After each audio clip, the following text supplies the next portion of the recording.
लोकसभा चुनाव के चलते देशभर में सियासी माहौल गरमाया हुआ है। साफ तौर पर देखने को मिल रहा है कि भारतीय जनता पार्टी किस तरह से बेहद बड़ी चुनौती बन चुकी है इंडिया गठबंधन के लिए। अब यहाँ पर इंडिया गठबंधन में दांवपेच फंसता हुआ नजर आ रहा है, सीट शेयरिंग के साथ साथ पीएम फेस को लेकर कि आखिरकार उम्मीदवार किसे बनाया जाए।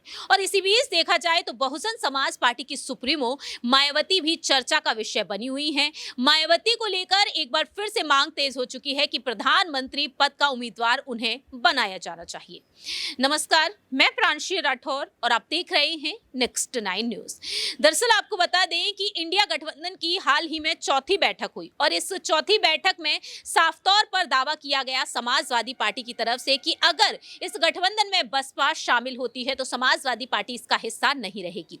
लेकिन कांग्रेस का यहाँ पर जो दावा रहा है कि अगर बहुजन समाज पार्टी इस गठबंधन में नहीं होती है तो दलित के साथ साथ मुस्लिम वोट बैंक भी छिटकता हुआ नजर आएगा।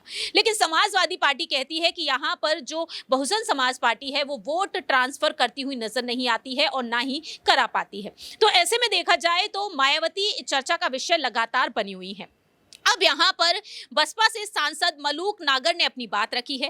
वह कहते हैं कि जब तक मायावती साथ नहीं आएंगी इंडिया गठबंधन का वजूद नहीं रहेगा, वह बीजेपी को नहीं रोक पाएंगे। बसपा के जो सांसद हैं उनका कहना रहा कि हालांकि अंतिम फैसला मायावती को ही लेना है, लेकिन मुझे लगता है कि अगर माफी मांग ली जाए और प्रधानमंत्री का चेहरा घोषित कर दिया जाए तो मायावती जरूर साथ आ जाएंगी।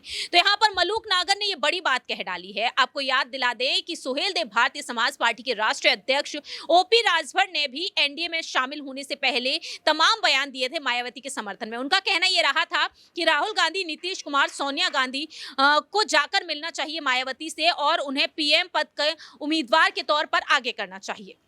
अब यहाँ पर एक बार फिर से मायावती का नाम आगे आता हुआ नजर आ रहा है।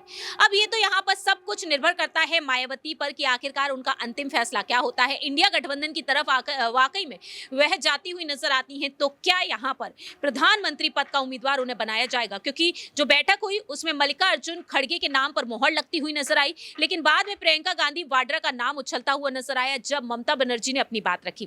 तो यहाँ पर नीतीश कुमार हैं, अरविंद केजरीवाल है, राहुल गांधी हैं, वहीं अब मायावती एक बार फिर से चर्चा का विषय बन चुकी हैं और अखिलेश यादव भी हैं। देखना होगा कि आखिरकार उम्मीदवार किसे बनाया जाएगा। फिलहाल इस खास रिपोर्ट में इतना ही। बाकी की तमाम अपडेट्स के लिए देखते रहिए नेक्स्ट 9 न्यूज।